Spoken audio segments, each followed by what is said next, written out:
Hello students, स्वागत है आपका गोल मंत्रा एकेडमी के परिवार में। आज हम चर्चा करेंगे यूपी का अगला जो सेशन होगा यूपी जीएस के बारे में। कल आप लोग पढ़ चुके हैं वन्यजीव अभयारण्य के बारे में। आज हम बताएंगे यूपी में जो पश्चिम बिहार है, यहाँ से क्या है, कोई भी एग्जाम होता है, राज्य स्तरीय एग्जाम होता है तो वहाँ से एक क्वेश्चन आपका जरूर आता है। तो जितने भी पश्चिम बिहार है, पिछले वीडियो में आप लोग पढ़ चुके हैं कि वन्यजीव बिहार। अब आज हम पढ़ेंगे पश्चिम बिहार। क्या पढ़ेंगे? पश्चिम बिहार। तो यहाँ हम देखेंगे कि पहला लिखा है नवाबगंज पश्चिम बिहार। नवाबगंज पश्चिम बिहार, इसका एक दूसरा नाम भी है चंद्रशेखर आजाद पश्चिम बिहार। चंद्रशेखर आजाद पश्चिम बिहार किस स्थान पर है? तो अगर ये आता है तो यूपी में पूछा जाता तो जिले के नाम आपको याद रखना है, राज्य का नाम आपको वो तो क्लियर ही है, यूपी में है। तो नवाबगंज पश्चिम बिहार कहाँ है? ये उन्नाव में है और इसे कहते हैं चंद्रशेखर आजाद पश्चिम बिहार। क्या कहते हैं? चंद्रशेखर आजाद पश्चिम बिहार, क्योंकि चंद्रशेखर आजाद मूल निवासी कहाँ के थे? वो आपके उन्नाव के ही थे, तो उन्हीं के नाम पे इसका रख दिया है नाम चंद्रशेखर आजाद पश्चिम बिहार। और यह यूपी का सबसे पुराना है। ये क्या है? सबसे पुराना। अगर आपसे पूछा जाए कि यूपी का सबसे पुराना पश्चिम बिहार कौन सा है, तो आपका होगा नवाबगंज पश्चिम बिहार, जिसे कहते हैं चंद्रशेखर पश्चिम बिहार, है ना। आगे देखेंगे लाख बहोसी पश्चिम बिहार, ये आपका कन्नौज में। तो इसको जो घोषित किया गया 1988 में। कब? 1988 में। लाख बहोसी पश्चिम बिहार, ये कन्नौज है। तो इसको आप याद कैसे रखेंगे? तो कन्नौज जो है आपका इत्र के लिए प्रसिद्ध है। किसके लिए?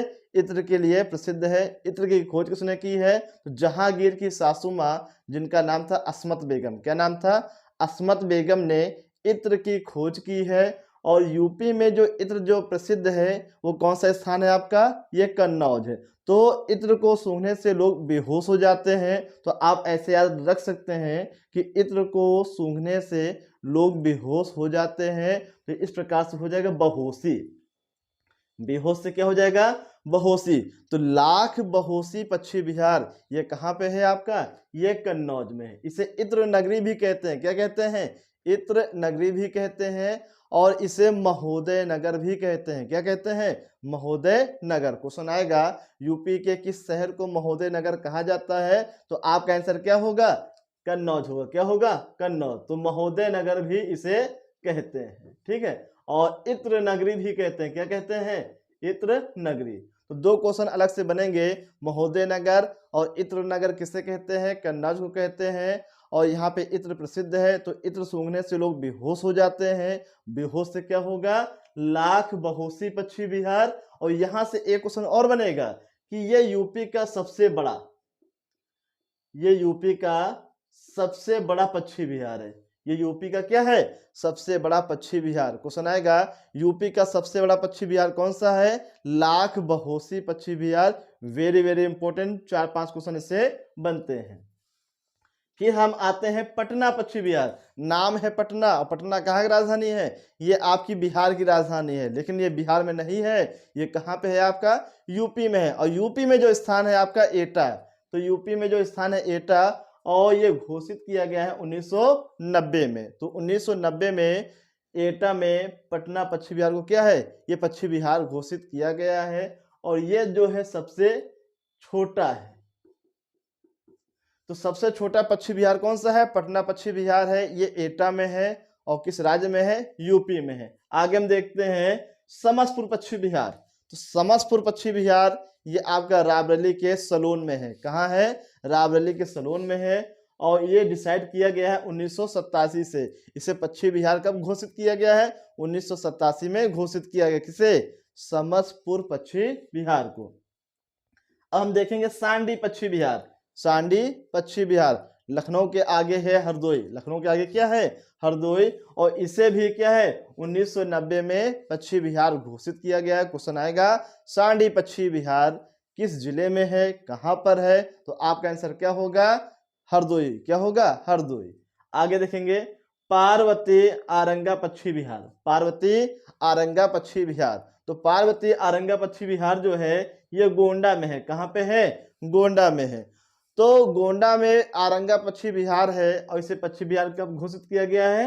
1990 में घोषित किया गया है। अब गोंडा आया है, गोंडा से अलग से क्या क्वेश्चन बनेगा, तो काकोरी कांड के जो एक आतंकवादी संगठन के एक सदस्य रहे हैं उनका नाम है राजेंद्र लाहिड़ी। क्या नाम है, राजेंद्र लाहिड़ी। तो राजेंद्र लाहिड़ी को गोंडा में फांसी की सजा दी गई है। तो काकोरी कांड में 4 सदस्य रहे हैं, तो राम प्रसाद बिस्मिल को गोरखपुर में, राजेंद्र लाहिड़ी को गोंडा में, और रोशन लाल को नैनी में, और अशफाक उल्ला खां को फैजाबाद में। ये 4 व्यक्ति रहे काकोरी कांड के, तो उनको क्या अलग अलग स्थानों में फांसी दी गई है। उनमें से एक होते हैं राजेंद्र लाहिड़ी। तो राजेंद्र लाहिड़ी को जो फांसी दी जाती है, कहाँ दी जाती है, इसी गोंडा में दी जाती है। और यहीं पर क्या है, पार्वती आरंगा पश्चिम बिहार। क्या है, पार्वती आरंगा पश्चिम बिहार। और इसे पश्चिम बिहार कब घोषित किया गया है, 1990 में। आगे देखें, आगे समान पश्चिम बिहार, समान पश्चिम बिहार। तो ये कहाँ है आपका, मैनपुरी। कहाँ पे है आपका, मैनपुरी। और इसको भी घोषित किया गया है 1990 में। तो मैनपुरी में घोषित किया गया 1990 में। कौन सा पश्चिम बिहार, समान पश्चिम बिहार। आगे देखेंगे बखीरा पश्चिम बिहार। कौन सा है, बखीरा पश्चिम बिहार। बखीरा पश्चिम बिहार कहाँ है, संत कबीर नगर। कहाँ पे है, संत कबीर नगर में क्या है आपका, बखीरा पश्चिम बिहार। और इसे घोषित किया गया है 1990 में। कब घोषित किया गया है, 1990 में इसे घोषित किया गया है। क्या, पश्चिम बिहार। किसे, बखीरा पश्चिम बिहार। आगे देखेंगे ओखला पश्चिम बिहार। कौन सा है, ओखला पश्चिम बिहार। और ओखला पश्चिम बिहार है आपका गौतम बुद्ध नगर। और इसे भी 1990 में क्या है, घोषित किया गया है। तो ओखला गौतम बुद्ध नगर कहाँ है, ये वहां पे क्या है, ओखला पश्चिम बिहार है। और गौतम बुद्ध नगर में ही क्या आता है, ग्रेटर नोएडा आता है। क्या आता है, नोएडा। और नोएडा में ही आपकी क्या है, नाइट सफारी। क्या है, नाइट सफारी। क्वेश्चन आएगा नाइट सफारी कहाँ है, ये नोएडा में है। लायन सफारी कहाँ है, इटावा में। लायन सफारी इटावा, और नाइट सफारी ग्रेटर नोएडा। और ग्रेटर नोएडा किस जिले में आता है, गौतम बुद्ध नगर में आता है। और यहीं पर आपका क्या है, ओखला पश्चिम बिहार, ओखला पश्चिम बिहार। आगे देखें, फिर विजय सागर पश्चिम बिहार, विजय सागर पश्चिम बिहार। तो विजय सागर पश्चिम बिहार तो महोबा में है। कहाँ पे है, महोबा में है। और इसे भी 1990 में क्या है, पश्चिम बिहार घोषित किया गया है। अब इसको याद कैसे रखना है, महोबा पान के लिए प्रसिद्ध है, ठीक है। और यहाँ के जो वीर पुरुष होते हैं आहला और उदल, वो बहुत वीर पुरुष होते हैं, तो उनसे हम याद रख सकते हैं उन्होंने क्या सब जगह विजय प्राप्त की है। तो उससे बन जाता है विजय सागर पश्चिम बिहार। ये कहाँ का है आपका, ये महोबा का है। कहाँ का है आपका, महोबा का। आगे देखेंगे सुरहा ताल पश्चिम बिहार, सुरहा ताल पश्चिम बिहार। और सुरहा ताल जो पश्चिम बिहार ये कहाँ है, ये बलिया में है। कहाँ पे है, बलिया में है। और इसे 1991 में क्या है, घोषित किया गया है। अब बलिया से क्या क्वेश्चन पूछेगा, पिछली बार यूपीपी में आया है कि यूपी का सबसे पूर्वी जिला कौन सा है। तो यूपी का जो सबसे पूर्वी जिला कौन सा है, ये बलिया है। कौन सा जिला है, ये बलिया है। आगे देखें, सूर सरोवर पश्चिम बिहार, ये आगरा में है। और ये 1991 में इसे भी घोषित किया गया है। देखिए ये सूर सरोवर झील भी है, इसे कीठम झील भी कहते हैं। और ये इसे क्या है, पश्चिम बिहार भी बना दिया गया है। जैसे हम कहते हैं कि विश्व का एकमात्र राष्ट्रीय उद्यान क्या है, कैबुल लामजाओ राष्ट्रीय उद्यान, ये कहाँ है, मणिपुर में है। तो ये राष्ट्रीय उद्यान है, ये लोकटक झील जैसे है, उसी के बीच में एक क्या है, छोटा सा टापू है, उसी को क्या बना दिया गया है, राष्ट्रीय उद्यान घोषित कर दिया गया है। और ये विश्व का एकमात्र क्या है, राष्ट्रीय तैरता हुआ राष्ट्रीय उद्यान है। उसी प्रकार यहाँ हम देखेंगे कि सूर सरोवर ये एक झील है, इसे कीठम झील भी कहते हैं। क्या कहते हैं, कीठम झील भी कहते हैं। और यहीं पर इसे क्या कह दिया गया है, इसे पश्चिम बिहार भी घोषित कर दिया गया है। आगे देखेंगे कि काला हिरण संरक्षण केंद्र, काला हिरण संरक्षण केंद्र ये गभाना क्षेत्र है। ये कहाँ पे है, अलीगढ़। तो अलीगढ़ से भी क्वेश्चन बनते हैं कि अलीगढ़ में 1975 में क्या है, सर सैयद अहमद खान ने मुस्लिम विश्वविद्यालय की स्थापना करवाई है। तो काला हिरण संरक्षण केंद्र ये कहाँ, गभाना क्षेत्र है। और जिला है आपका अलीगढ़। और अलीगढ़ किसके लिए प्रसिद्ध है, ये ताला के लिए प्रसिद्ध है और कैंची के लिए प्रसिद्ध है। आगे देखिए, तो ये आपके पश्चिम बिहार हो गए हैं। अब हम यहाँ पे चर्चा करेंगे ऊर्जा और परिवहन के बारे में। किसके बारे में, ऊर्जा और परिवहन के बारे में। तो ऊर्जा से आप समझ सकते हैं कि ऊर्जा का मतलब होता है, जैसे हम कहेंगे बिजली का उत्पादन। तो यूपी में जो सबसे ज्यादा बिजली का उत्पादन होता है वो किस प्रकार की है? तापीय विद्युत। कैसा है? तापीय विद्युत। जैसे हम कह दें कोयले से जो बिजली बनाई जाती है वो किसमें आती है? तापीय विद्युत में, तापीय बिजली कहलाती है। दूसरा स्थान है आपका जल विद्युत। क्या है? जल विद्युत। और तीसरा है आपका परमाणु। तो पहले स्थान पे आपका ताप वाला है, दूसरे पे जल वाला है और तीसरे पे क्या है? परमाणु। तो आपको याद क्या रखना है कि यूपी में जो बिजली बनाई जाती है सबसे ज्यादा किससे बनाई जाती है? ताप विद्युत, जिसे कहते हैं कोयला से। दूसरा स्थान किसका है? जल का है। और परमाणु क्या है? ये तीसरे स्थान पे है। तो यूपी में एक ही मात्र क्या है? परमाणु विद्युत केंद्र है। वो बहुत पूछा जाता है आपके पेपर में। वो आपका क्या है? नरौरा, जिसे 1991 में क्या है? बनके कंप्लीट हुआ है। तो ये आपका लिखा हुआ है कि नरौरा परमाणु विद्युत संयंत्र, ये कहाँ है? बुलंदशहर। और ये बनके तैयार हुआ कब? 1991 में। तो आपको याद रखना है यूपी का एकमात्र परमाणु विद्युत केंद्र कहाँ है? ये आपका है बुलंदशहर में। कहाँ है आपका? बुलंदशहर में है। आगे देखिए, केंद्रीय ऊर्जा शोध एवं प्रशिक्षण केंद्र। तो केंद्रीय ऊर्जा शोध एवं प्रशिक्षण केंद्र यहाँ पे लिखा है चिन्हट। और चिन्हट कहाँ है भैया आपका? ये आपका लखनऊ, जिसे क्या कहते हैं? नवाबों का शहर। क्या कहते हैं? नवाबों का शहर। 1857 की क्रांति में लखनऊ की तरफ से जो सेना का नेतृत्व किया गया, भारतीय क्रांतिकारी आंदोलन का नेतृत्व किया गया, किसके द्वारा किया गया है? ये किया गया है बेगम हजरत महल के द्वारा। किसके द्वारा? बेगम हजरत महल के द्वारा।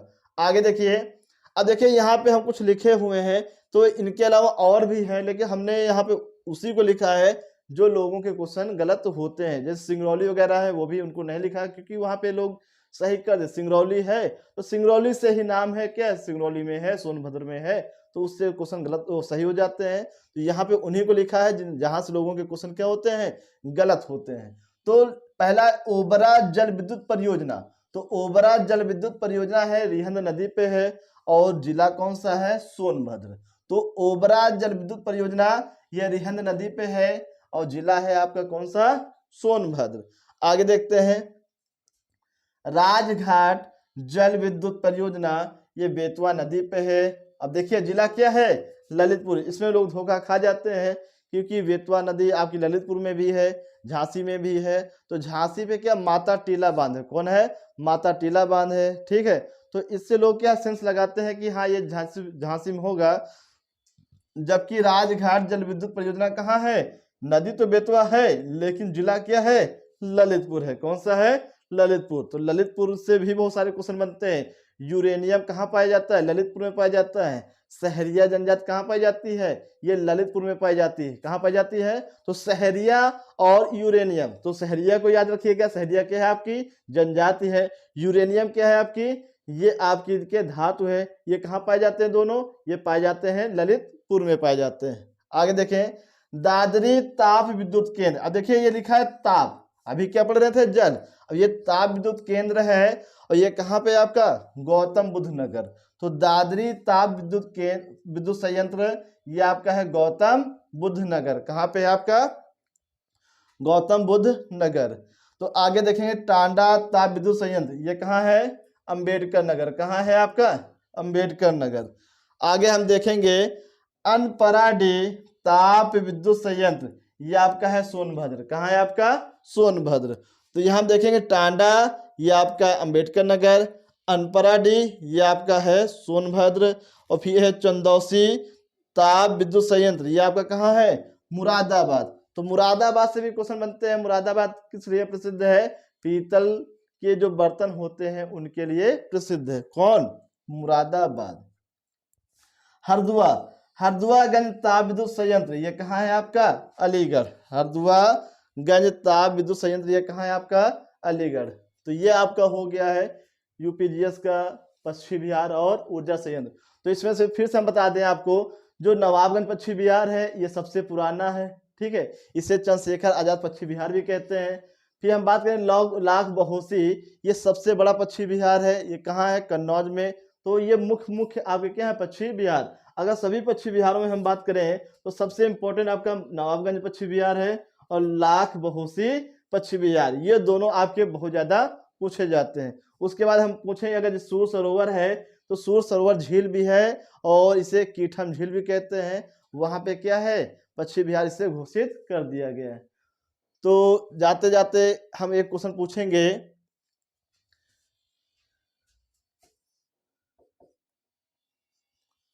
जिंक फास्फाइड हम कहे ऐसे रखेंगे से चूहा मार है, चूहा मार।